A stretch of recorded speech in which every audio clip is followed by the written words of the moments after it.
Storm surge is still expected to be up to 13 feet. So I urge everyone in Hurricane Milton's path to listen to the local officials and follow all the safety instructions they give. At this point, evacuation is probably difficult. So I encourage people to look for safer shelter. Sometimes moving just a few miles can mean the difference between life and death.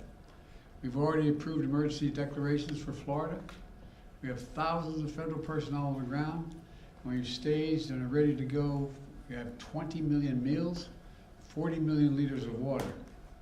At my direction, the Secretary of Defense, Austin, has pre-positioned search and rescue teams, helicopters, and high water speed vehicles as close to the storm as possible, so they're ready to conduct life-saving missions.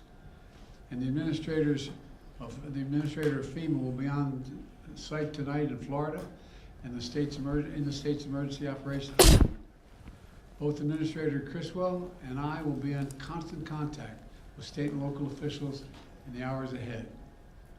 Once the storm hits, we're going to work with state officials to clear debris, restore power, and do it as fast as possible. The Army Corps of Engineers will pump out water and decrease flooding. We've already directed the Department of Defense to be ready to provide active duty service members to support Florida after the storm surge, if Governor DeSantis requests the help, which I expect he might. Just like we did North Carolina. I have surged over 1,000 U.S. Coast Guard personnel to perform search and rescue missions and reopen the Port of Tampa as soon as possible. Now, I want to reiterate a point. I made clear earlier today to the folks who have been impacted by Helene, this impact, and will be now impacted by Milton. Over the last few weeks, there's been a reckless and irresponsible and relentless promotion of disinformation and outright lies about what's going on. It's undermining confidence in the people of Florida and incredible rescue and recovery work that has been undertaken. Literally, there are thousands of fellow Americans who are putting their lives at stake and putting on the line to do the dangerous work that needs to be done now. And it's harmful to those who most need the help. Quite frankly, these lies are un-American, and there is simply no place for them. Not now, not ever. Former President Trump has led this onslaught of lies. Assertions have been made that property is being confiscated. It's simply not true. They're saying people impacted by these storms will receive $750 in cash and no more. That is simply not true either. They're saying that money needed for these crises are being diverted to migrants. What the heck are they talking about? Stop it. It's outrageous. It's just not true. Now the claims are getting even more bizarre. Marjorie Taylor Greene, the congresswoman from Georgia, is now saying the federal government is literally controlling the weather. We're controlling the weather. It's beyond ridiculous. It's so stupid. It's got to stop. Let me close with this. As difficult as these days and weeks have been, we've seen incredible courage by so many of our fellow Americans. I want to thank all the first responders for running toward danger instead of away from it, for saving lives and making a difference. FEMA personnel risking their lives, climbing on hillsides to reach people cut off by Helene. Army National Guard flying through the gale wind force. It's amazing what they're doing.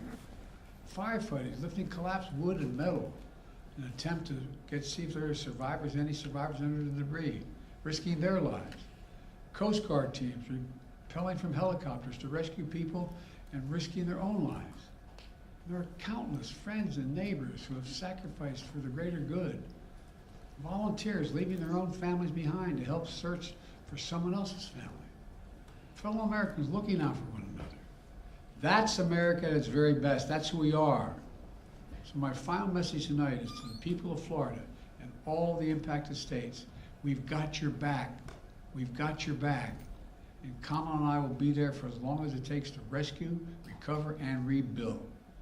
May God bless you all, and may God protect those serving in the eye of this storm on behalf of our nation. Thank you. Why do you think Trump is spreading misinformation? Why do you think Trump is spreading misinformation? To President Putin during the height of the pandemic. Do you have a comment, sir? Why do you think Trump Speaking is? of un-American, Why do you think Trump is spreading misinformation? I don't know. I simply don't know. You can speculate, but I just find it, I've used the phrase more than I've used it ever in my whole career, un-American. It's un-American, it's not who the hell we are. What are they talking about? Sir, have you considered calling him and asking him to stop doing that? To stop spreading it? Oh, come on. Mr. President, does Governor DeSantis need to take Vice President Harris's calls? All I can tell you is I'm talking to Governor DeSantis. He's been very gracious. He's thanked me for all we've done. He knows what we're doing, and I think that's important. Can you say that Florida has everything it needs for the storm? How was your call with Netanyahu today? We didn't talk about the storm. Thank you.